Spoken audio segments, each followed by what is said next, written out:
Musim gugur kayak background antum tuh ya? Kayak gitu ya? Iya. Masya Allah.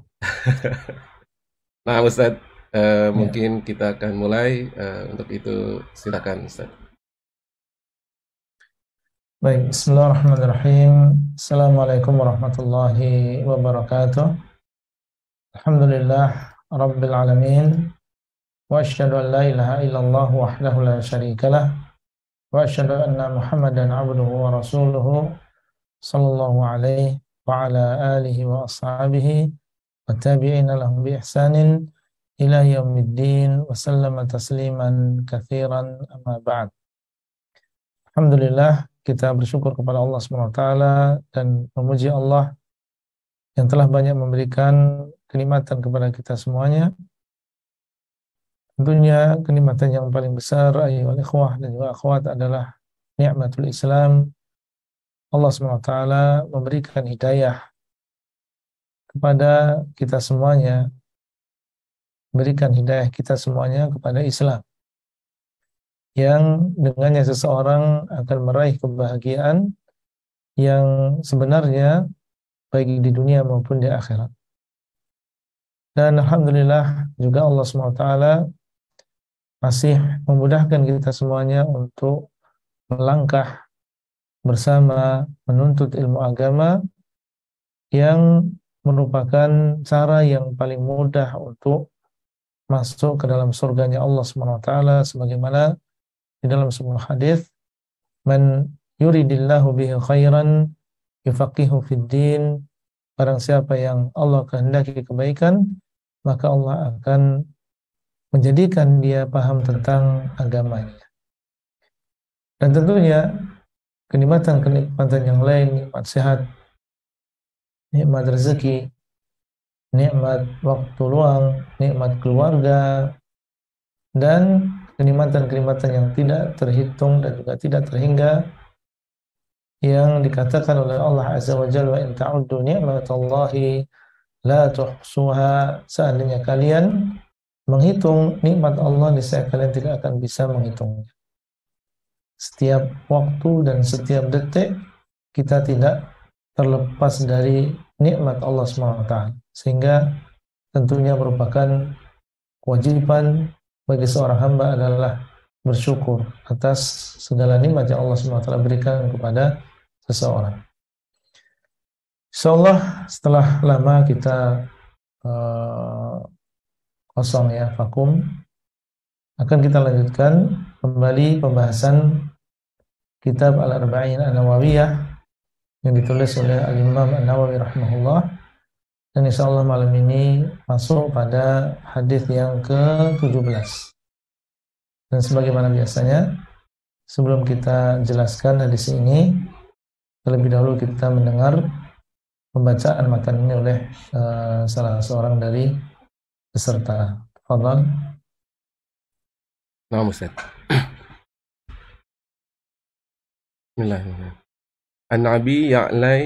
An Abi Ya'la Shaddadni Ausi radhiyallahu anhu an Rasulillahi sallallahu alaihi wasallam qala innallaha katabal ihsana ala kulli syai'in fa idza qataltum fa ahsinul qitlahu wa idza Fahsinul kitlata. Fahsinul kitlata. fa ahsinul qitlatan wa idza dzabahtum fa ahsinu dzabhata wal yuhidda Fahsinu adzibahata. fa ahsinu Dzibahata. Daknya di kasroh. fa ahsinu Fahsinu dzibahata. fa ahsinu dzibhatan wal yuhidda ahadukum Syafratahu. syafratahu wal yurih dzabihatahu rawahul Nah, Muslim. barakallahu fikum. Diterjemahkan bisa? Ya Ustaz, Ya. Ada terjemahnya? ada Ustaz, insyaallah. Dari Abu Ya'la Shaddad bin Aus radhiyallahu anhu. Hadis yang ke-17. Apa? Hadis ke-17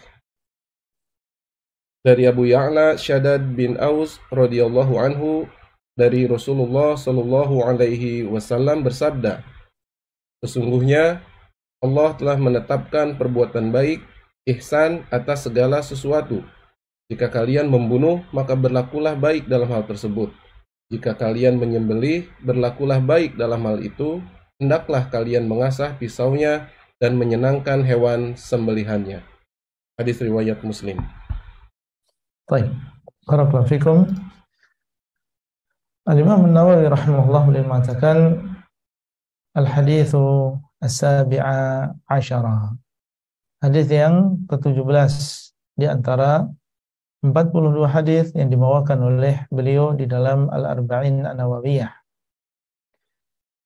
yang merupakan hadis-hadis ini merupakan hadis-hadis yang penting dan utama di dalam agama kita, karena dia membawa atau berisi tentang kaidah baik di dalam masalah akidah, di dalam masalah ibadah, di dalam masalah muamalah, sehingga seperti yang sudah kita ulang-ulang, orang yang ingin memahami agamanya dengan baik, maka hendaklah dia mempelajari kitab ini, Al-Arba'in An-Nawawiyah, hadis yang berisi tentang atau buku yang berisi tentang hadis-hadis yang utama. Hadis yang ke-17 berisi tentang disyariatkannya berbuat ihsan.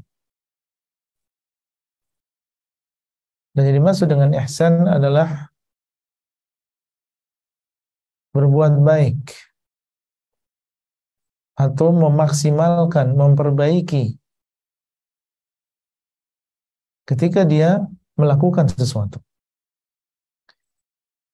Beliau mendatangkan hadis Shaddad ibn Aus an Abi Ya'la Shaddad ibn Ausin, dari Abu Ya'la Shaddad ibn Aus, dan beliau adalah Al-Ansari, dan Shaddad ini adalah anak dari saudara Hasan, anak dari saudara Hasan, tukang syair Nabi SAW. Beliau adalah Al-Ansari An-Najjari, berasal dari Ansar, dari Bani Najjar. Kunyahnya adalah Abu Ya'la. Meninggal dunia di Syam sebelum tahun 60 Hijriah. Dan seperti yang tadi kita sebutkan, beliau adalah ibnu akhi Hasan bin Thabit. Beliau adalah anak dari saudara Hasan bin Thabit, syairnya Nabi SAW, yang dulu beliau memiliki keahlian dalam syair, dalam membela Nabi SAW dan berjuang di jalan Allah. Berjuang di jalan Allah dengan syairnya. Meninggal di Syam. Meninggal di Syam, itu di sekitar Baitul Maqdis. Beliau mengatakan, atau dalam hadis ini, Shaddad bin Aus meriwayatkan dari Rasulullah SAW an Rasulullah SAW qala, dari Rasulullah SAW beliau bersabda, Inna Allaha katabal ihsana ala kulli syai. Sesungguhnya Allah SWT telah menetapkan al-ihsan atas segala sesuatu. Kataba artinya adalah menetapkan atau mensyariatkan. Dan terkadang atau di dalam dalil kataba itu ada dua makna. Ada kitabah qadariyah, ada kitabah syar'iyah. Ada menetapkan yang maksudnya adalah mentakdirkan. Seperti firman Allah Azza wa Jalla, "Wa laqad katabna fi zaburi min ba'di dzikri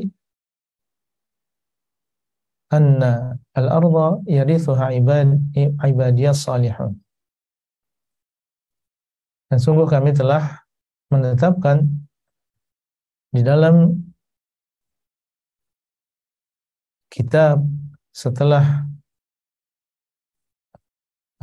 ad-dzikr bahwasanya bumi ini akan diwarisi oleh orang-orang yang saleh, oleh hamba-hamba Allah yang saleh. Ini sudah menjadi ketetapan Allah bahwasanya bumi ini akan diwarisi oleh orang-orang yang saleh, meskipun sebelumnya dikuasai oleh orang-orang yang tidak saleh. Maka ketetapan di sini adalah ketetapan qadariyah, artinya Allah SWT telah mentakdirkan. Dan di sana ada kitabah yang syar'iyah, ketetapan yang maksudnya adalah disyariatkan. Allah menetapkan maksudnya adalah Allah mensyariatkan. Seperti misalnya firman Allah Azza wa Jalla, "Kutiba alaikumul qitalu wa huwa kurhul lakum." Telah disyariatkan atas kalian peperangan, berjihad, dan itu adalah sesuatu yang kalian benci.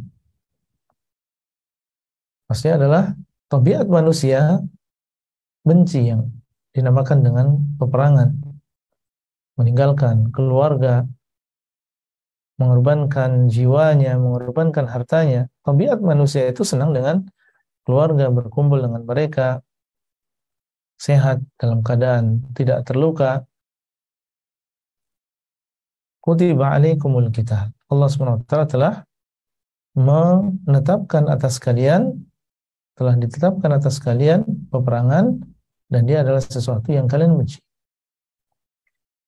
Dan contoh yang lain menetapkan yang artinya adalah mensyariatkan adalah firman Allah Azza wa Jalla, "Ya ayyuhalladzina amanu kutiba alaikumus shiyam." Wahai orang-orang yang beriman, telah diwajibkan atas kalian berpuasa. Telah ditetapkan atas kalian, telah disyariatkan atas kalian berpuasa. Kama kutiba alal ladzina min qablikum, sebagaimana telah diwajibkan atas orang-orang sebelum kalian. Berarti kataba menetapkan ini ada yang artinya adalah mentakdirkan dan ada yang artinya adalah mensyariatkan. Tapi kalau hadis ini, innallaha katabal ihsan, maksudnya adalah mensyariatkan. Sungguhnya Allah SWT telah mensyariatkan. Ya, bukan mentakdirkan, tapi mensyariatkan, memerintahkan al-ihsana ala kulli syai, supaya kita ini berbuat baik dalam segala sesuatu. Dan yang dimaksud dengan ihsan dari kata ahsana yuhsinu ihsanan, berbuat baik, karena hasan artinya adalah baik. Ahsana maksudnya adalah berbuat baik atau memperbaiki atau menyempurnakan, memaksimalkan. Ini yang dimaksud dengan ihsan. Allah SWT telah mensyariatkan ihsan, yaitu sempurna atau berusaha untuk menyempurnakan, memperbaiki, memaksimalkan ala kulli syai, atas segala sesuatu. Baik itu yang berkaitan dengan ibadah, berkaitan dengan keyakinan, berkaitan dengan muamalah kita kepada manusia, baik dalam menjalankan perintah maupun meninggalkan larangan atau bersabar atas musibah. Allah SWT telah mensyariatkan adanya ihsan. Kita berusaha untuk menyempurnakan dalam segala sesuatu, karena Nabi SAW mengatakan ala kulli syai, atas segala sesuatu. ketika kita amar ma'ruf nahi munkar, ketika kita belajar, ketika kita bermuamalah, ketika kita birrul walidain, ketika kita diperintahkan untuk membunuh musuh, dan nanti akan disebutkan contohnya oleh Nabi SAW. Allah telah menetapkan supaya kita ini profesional, mensyariatkan supaya kita ini maksimal. Kalau kita melakukan sesuatu, sebisa mungkin kita menyempurnakan amalan kita, perbuatan kita. Contoh misalnya, seseorang belajar misalnya, yang belajar agama, maka kita berusaha untuk maksimal, sungguh-sungguh. Kita beradab dengan adabnya seorang penuntut ilmu.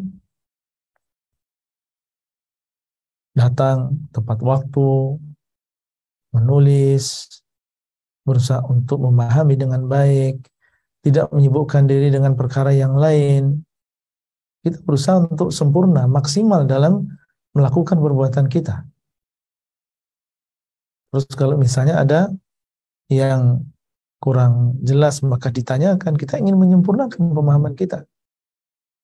Sungguh-sungguh, sesuai dengan kemampuan kita. Nah, ini namanya ihsan. Demikian pula seorang guru, seorang pengajar, juga diperintahkan untuk ihsan juga. Persiapan, membaca, kemudian memurajaah, mengumpulkan sumber. Kalau misalnya ada yang belum jelas, maka dia buka-buka lagi buku-buku yang lain. Nah, ini juga termasuk ihsan dalam mengajar.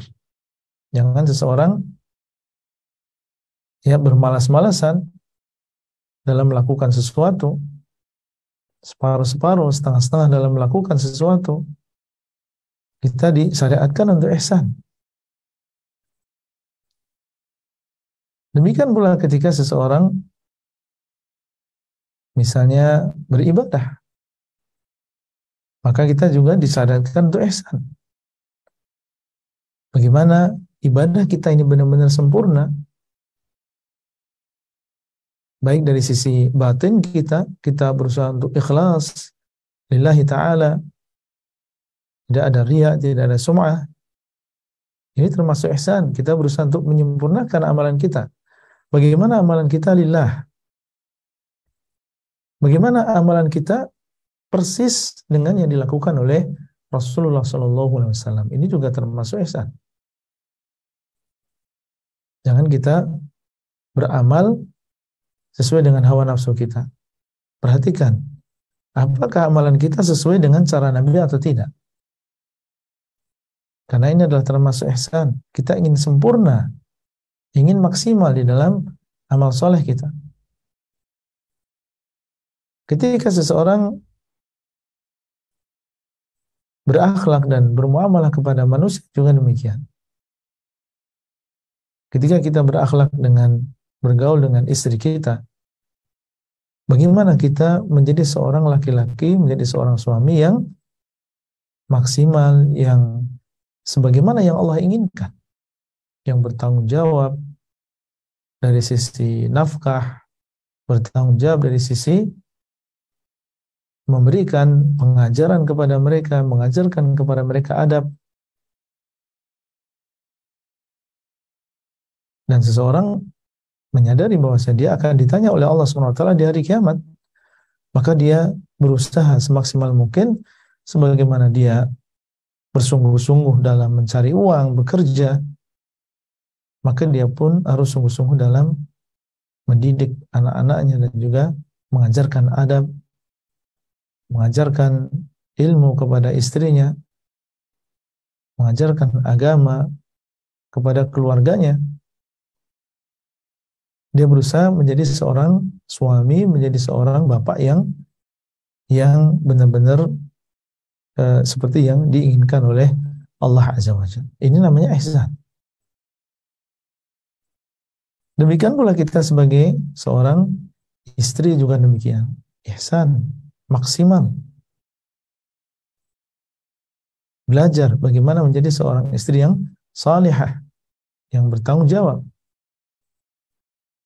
atas anak-anaknya, atas harta suaminya, dan seterusnya. Ala kulli syai, atas segala sesuatu. Allah SWT mengajarkan di dalam agama ini, agama Islam, untuk maksimal berbuat baik dalam segala sesuatu. Bahkan dalam pekerjaan kita, ya ikhwah. Kita diberikan amanah di kantor kita misalnya, untuk sebagai sekretaris atau sebagai ketua divisi tertentu.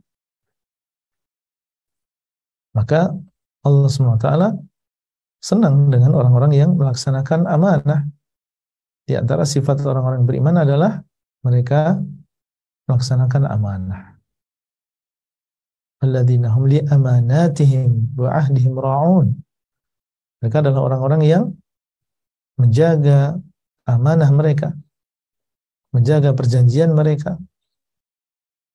Apa yang sudah menjadi perjanjian antara dia dengan pihak tersebut, fulan akan setiap hari datang jam sekian sampai jam sekian, tugasnya adalah demikian dan demikian, maka seorang muslim dia menunaikan janjinya, menunaikan amanah tersebut.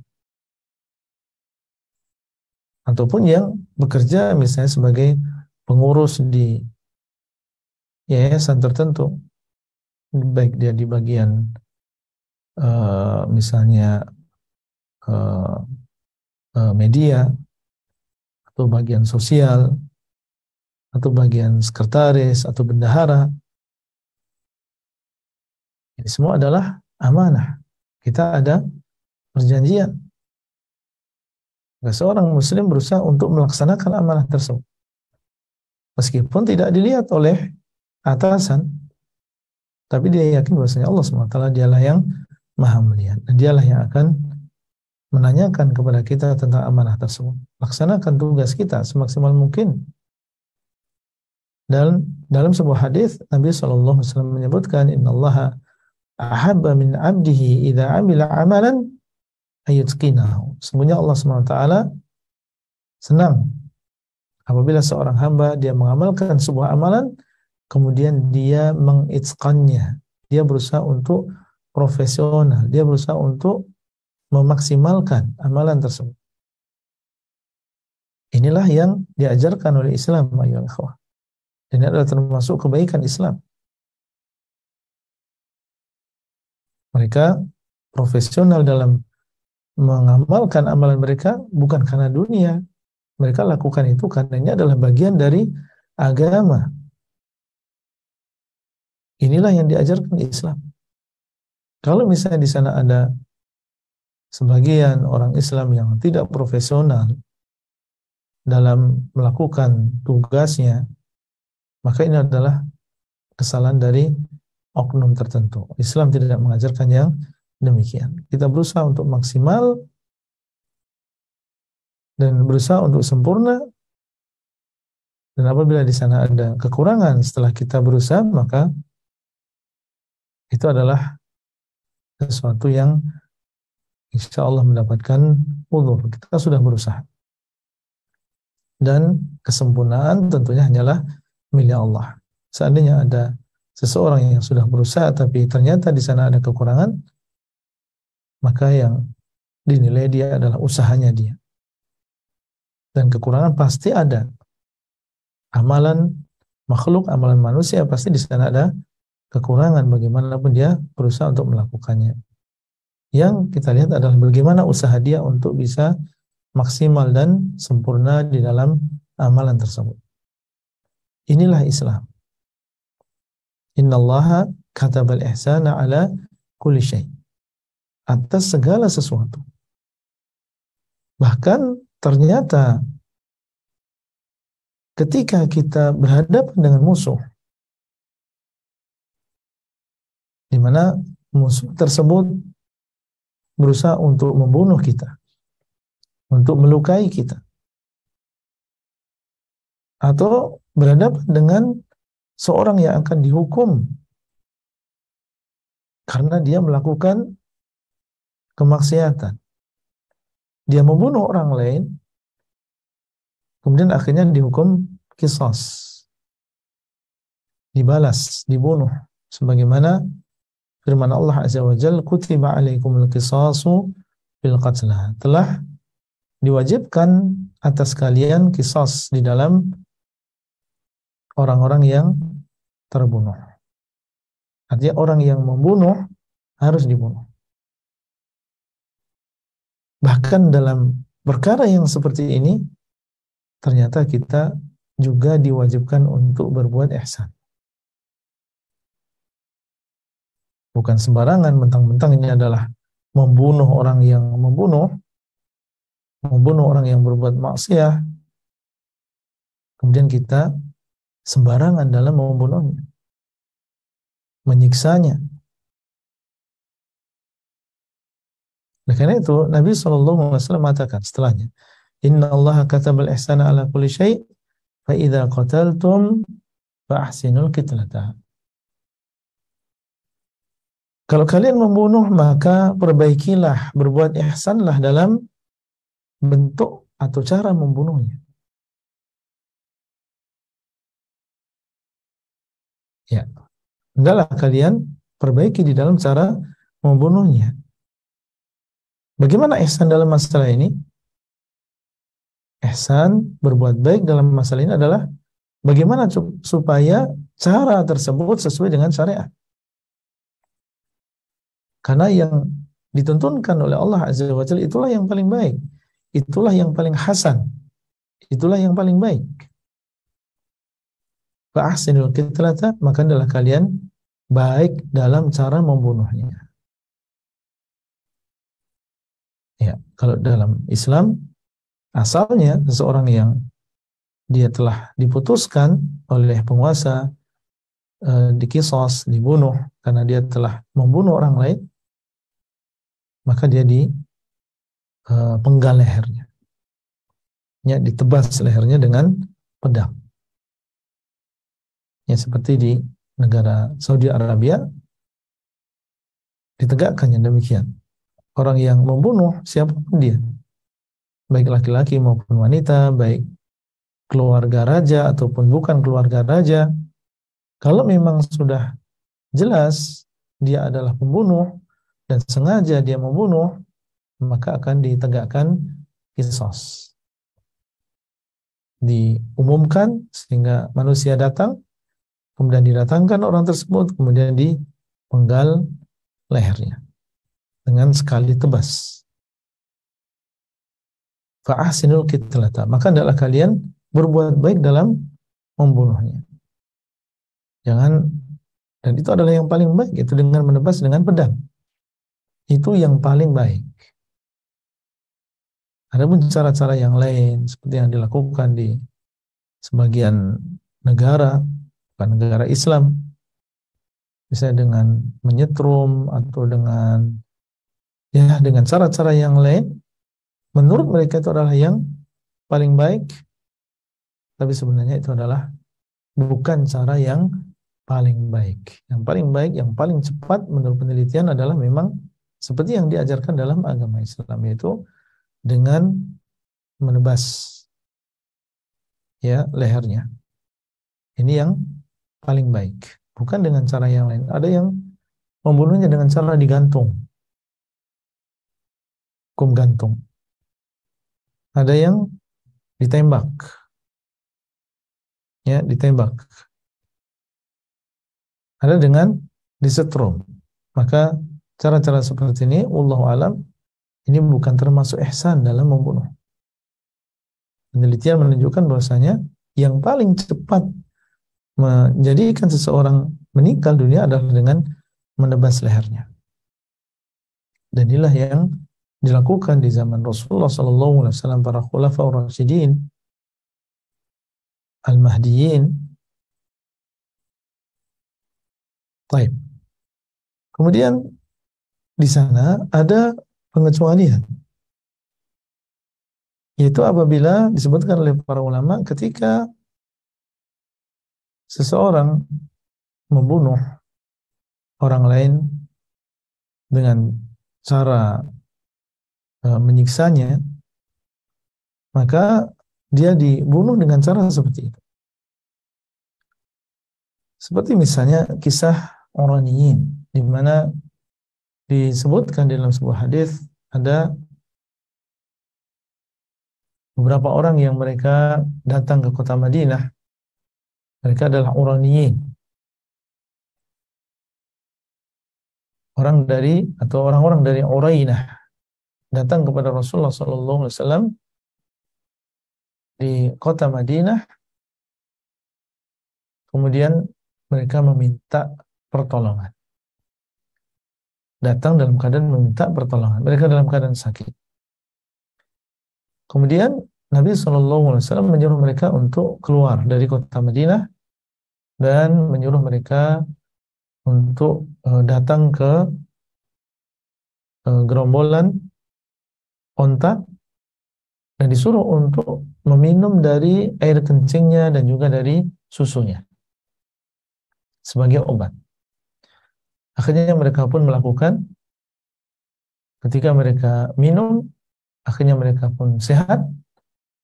Ternyata setelah itu mereka berkhianat. Mereka bunuh penggembalanya. Ya, kemudian mereka pun membawa unta-unta tersebut dan keluar dari agama Islam. Jadi membalas kebaikan dengan kejelekan. Sudah sehat justru malah membunuh penggembalanya dan merampok, mengambil unta-unta tersebut dan keluar dari agama Islam. Akhirnya Nabi SAW menyuruh untuk mengejar mereka. Akhirnya tertangkaplah mereka. Apa yang dilakukan oleh Nabi SAW? Menegakkan qisas kepada mereka, dipotong tangan dan juga kaki mereka. Dipotong tangan dan juga kaki mereka. Kemudian dicongkel kedua mata mereka dan dibiarkan di panas matahari sampai mereka meninggal dunia. Ini adalah pengecualian. Bahkan ada yang mengatakan inilah termasuk ihsan juga. Ini balas bagi orang yang melakukan pengkhianatan, penyiksaan kepada orang lain. Maka demikian dibalas. Dan ini adalah pelajaran bagi yang lain. Jangan sampai melakukan seperti yang mereka lakukan. Ini termasuk ihsan juga. Jadi ihsan adalah kita berbuat yang terbaik menurut syariat. Contoh yang lain adalah ketika dahulu ada seorang Yahudi yang dia membunuh seorang wanita muslimah ya, dengan cara meremukkan kepalanya dengan batu. Ada seorang budak wanita, ini diremukkan kepalanya dengan 2 batu. Dalam keadaan dia kesakitan, sebelum dia meninggal dunia ditanya, siapa yang melakukan ini? Ditanya, afulanun, afulan, apakah si fulan, apakah si fulan, si fulan. Sampai disebutkan nama seorang Yahudi. Maka dia pun mengiyakan dengan menganggukkan kepalanya. Akhirnya ditangkap orang Yahudi tadi dan dia mengaku, maka Nabi pun SAW memerintahkan untuk dikisos. Bagaimana cara mengkisosnya? Diremukkan kepalanya dengan 2 batu. Hadis ini sahih, diriwayatkan oleh Al-Imam Al-Bukhari. Nah, ini juga menunjukkan ihsan juga dalam melakukan pembunuhan, yaitu menghukum bunuh. Ini adalah kita katakan termasuk ihsan, karena ini bentuk pembalasan bagi orang yang membunuh orang lain dengan cara menyiksa seperti itu. Nabi SAW mengatakan setelahnya, wa idza dzabhtum fa ahsinu dzibhah. Dan kalau kalian menyembelih, maka adalah kalian berbuat baik dalam menyembelih. Ini berkaitan dengan hewan. Tadi membunuh musuh saja atau membunuh orang yang berbuat jahat karena dia membunuh orang lain, atau misalnya berbuat zina sehingga harus dirajam karena dia adalah orang yang sudah pernah menikah, kemudian dia berbuat zina, maka kita harus berbuat baik. Demikian pula ihsan ini ternyata juga mencakup kepada hewan sekalipun. Bukan hanya terbatas sesama manusia. Wa idza dzabhtum, kalau kalian menyembelih, ya menyembelih kerbau, sapi, kambing, unta, hewan-hewan yang memang disyariatkan dan dibolehkan untuk dimakan, dihalalkan untuk dimakan, maka fa ahsinu dzibha, hendaklah kalian berbuat baik di dalam bentuk menyembelihnya.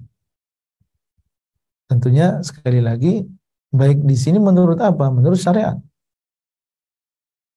Apa yang sudah ditentukan oleh Allah Azza wa Jalla tentang tata cara menyembelih, kalau kita mengikuti berarti kita sudah ihsan di dalam menyembelih.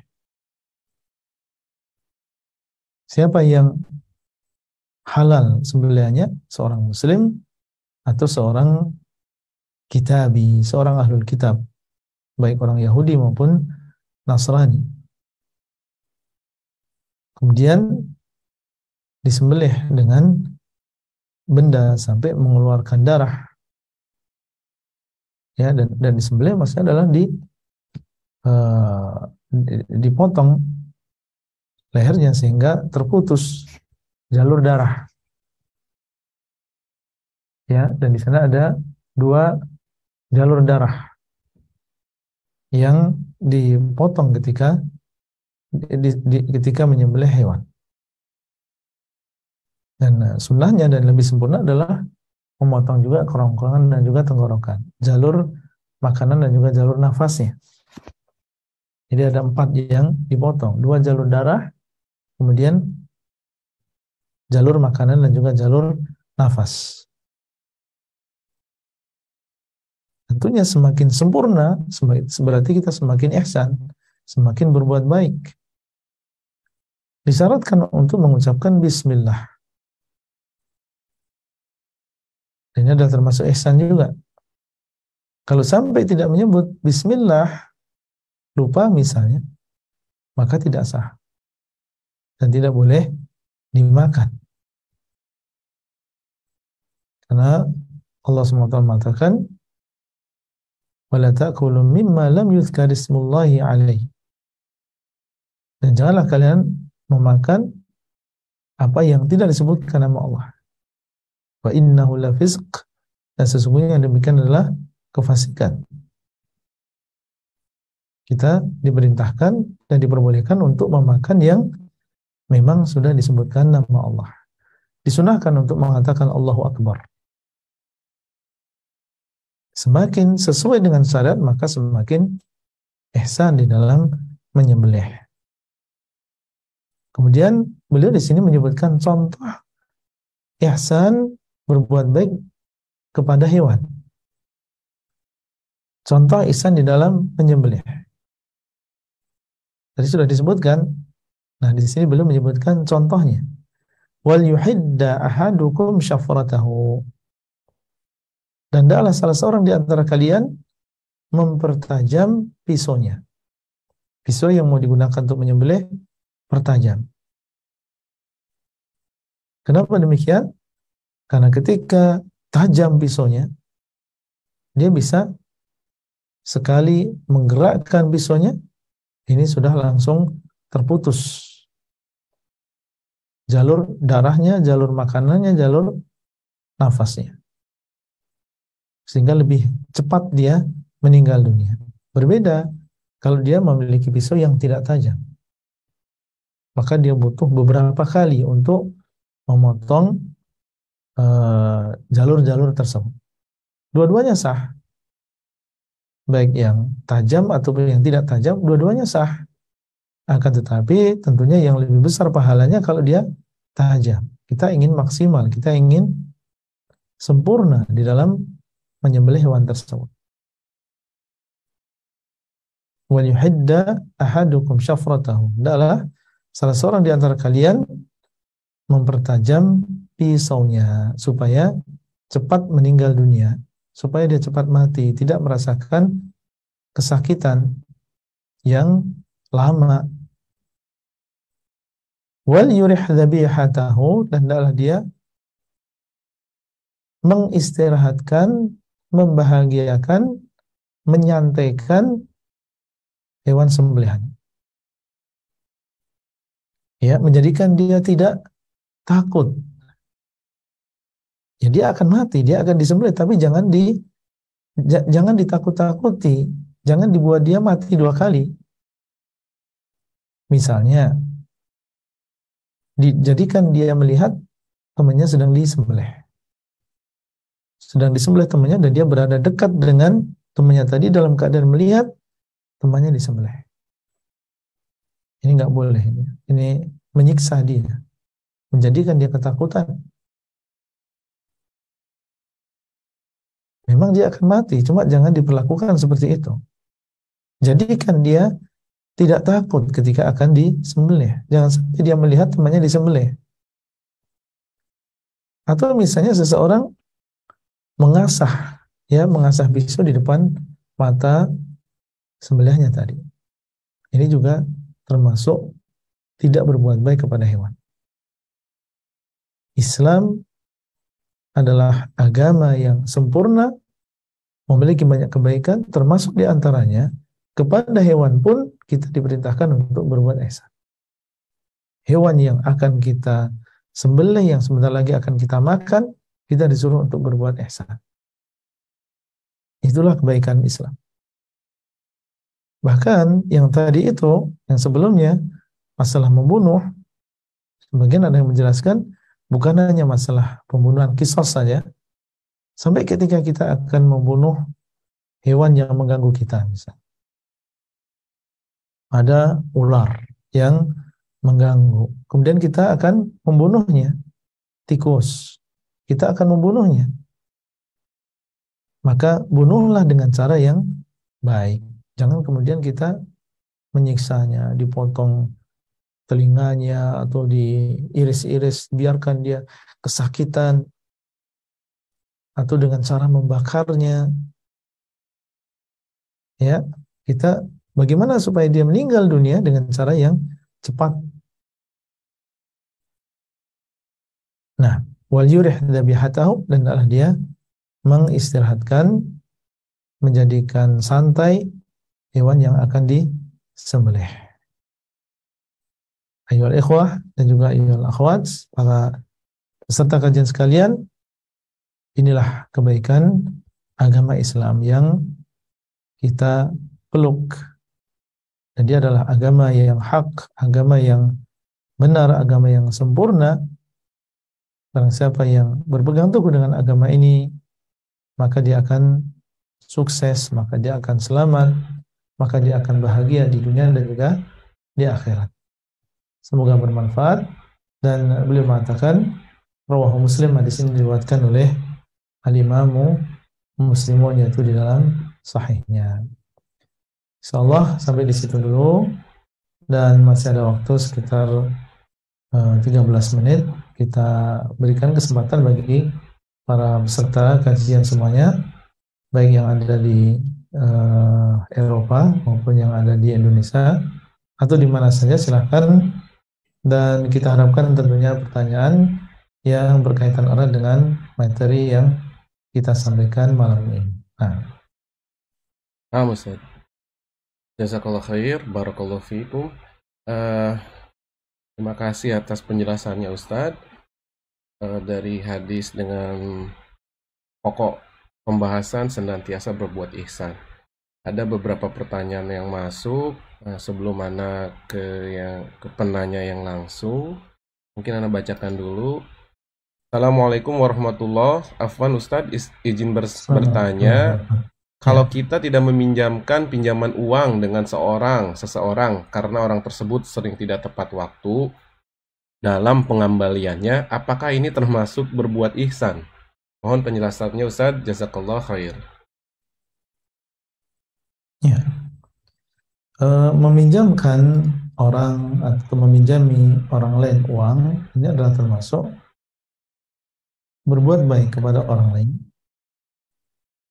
Apalagi kalau orang tersebut dalam keadaan dia membutuhkan, dalam keadaan dia eh, memiliki hajah, memiliki kebutuhan, keperluan, sementara saat itu dia tidak memiliki uang dan dia harus meminjam uang kepada orang lain. Maka meminjamkan ini adalah termasuk berbuat baik kepada orang lain. Dan Nabi SAW mengatakan, "Man farraja kurbatan an muslimin kurbatan min kurabi dunya, farrajallahu anhu kurbatan min kurabi yaumil qiyamah." Barang siapa yang menghilangkan satu kesusahan dari seorang muslim, maka Allah SWT akan menghilangkan darinya sebuah kesusahan di hari kiamat. Semakin banyak kita menolong orang lain, semakin banyak Allah SWT akan menolong kita di hari kiamat. Terlepas apakah dia adalah orang yang jenisnya mudah dan disiplin dalam mengembalikan atau tidak. Seseorang diperintahkan dan dianjurkan untuk menolong orang lain. Tapi kalau misalnya seseorang melihat orang tersebut sering ingkar dalam mengembalikan uang, bahkan tidak mau membayarnya misalnya. Kemudian dengan alasan itu kita tidak bisa memberikan pinjaman karena dia tidak pernah mau mengembalikan atau dia ingkar janji. Dengan sebab itu kemudian seseorang tidak mau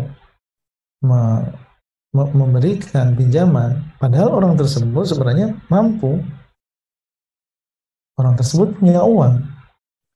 Dia ada kemampuan untuk mengembalikan uang, cuma dia tidak kembalikan. Nah, berarti di sini seseorang mengetahui bahwa sifat orang tadi adalah melakukan kezaliman. Punya uang tetapi dia tidak mau mengembalikan.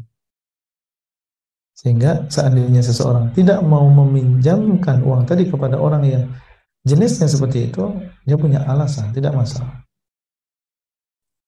Tapi berbeda tentunya keadaannya dengan orang yang dia memang tidak mampu. Dia ingin mengembalikan uang tadi, cuma keadaan dia menjadikan dia tidak mampu untuk mengembalikan tepat pada waktunya atau mengembalikan secepat mungkin. Nah, tentunya kita harus membedakan orang yang seperti ini dengan orang yang memang punya kemampuan tapi dia tidak mau membayar. Nah, kalau yang kedua, dia benar-benar tidak mampu, maka ada keutamaan dalam hadis. Orang yang memberikan, menggugurkan piutang, baik sebagian maupun seluruhan, maka dia termasuk orang yang akan mendapatkan naungan di hari kiamat. Ya, melihat saudaranya benar-benar dia tidak mampu, kemudian udah membayar separuh saja, atau bahkan mengatakan udah kamu nggak usah bayar, kamu gunakan uangnya untuk yang lain, maka pahalanya besar di sisi Allah. Dia termasuk orang yang mendapatkan naungan di hari kiamat. Wallahu taala a'lam. Nah, Jazakallah khair Ustaz atas jawabannya. Berikutnya mungkin kita ke penanya langsung Ustaz ya. ya. Tafadol Chef Mukhawan. Assalamualaikum warahmatullahi wabarakatuh, Ustaz. Assalamualaikum warahmatullahi wabarakatuh. Barakallahu fiik, Ustaz. Barakallah. Chef dari Cilegon. Dari Cilegon, Ustaz. Dari Cilegon. Baik, fadhal. Ustaz, mau tanya apakah bedanya dengan yang tadi dalam hadis Arba'in 17 itu kata bal ihsan ala kata innallaha kata bal ihsan ala kulli syai' dengan surat di wal as illal ladzina amanu wa amilus sholihat. Amal soleh dengan berbuat ihsan itu di mana bedanya, Ustaz? Illa alladziina amanu. wa amilus sholihat. Mm-hmm. Dengan yang tadi disebutkan dalam hadis arba'in, katabal ihsan, memerintahkan untuk berbuat ihsan. Ya. Jadi, gimana Ustaz? Berbeda beramal soleh dengan berbuat ihsan. Ya. Beramal soleh. Beramal soleh. Terkadang seseorang melakukan ihsan di dalamnya dengan ihsan yang sempurna, dan terkadang lebih rendah daripada itu. Ihsan itu artinya adalah menyempurnakan. Ia memaksimalkan. Ya, bagaimana seseorang bisa memaksimalkan? Di antara sebabnya adalah karena ketika dia melakukan amal soleh, dia merasa diawasi oleh Allah Azza wa Jalla. Sehingga dalam hadis Nabi SAW ketika ditanya tentang ihsan, beliau mengatakan, anta abudallah ka'annaka tarahu fa illam takun tarahu fa innahu yarak. Engkau menyembah Allah seakan-akan engkau melihatnya, dan kalau engkau tidak melihatnya maka sesungguhnya Allah melihat. Itulah ihsan. Kenapa dia bisa maksimal, berusaha untuk semaksimal mungkin? Karena dia merasa diawasi oleh Allah SWT. Adapun amal maka ini umum. Ada yang dilakukan oleh seseorang secara maksimal, ada yang tidak. Illa alladziina aamanu wa 'amilus shalihat. Kecuali orang-orang yang beriman dan beramal saleh. Dan tingkatan di dalam Islam, ada iman, ada ihsan. Islam 2 kalimat syahadat, lakukan salat 5 waktu, membayar zakat dan seterusnya. Kemudian di sana ada ihsan, ini adalah tingkatan yang paling tinggi. Jadi amalan yang dilakukan semaksimal mungkin, itulah yang dinamakan dengan ihsan. Jadi amalan ini lebih umum. Kalau ihsan, amalan yang dilakukan semaksimal mungkin. Dan amalan di sini baik berupa akidah, keyakinan, maupun berupa amalan anggota badan.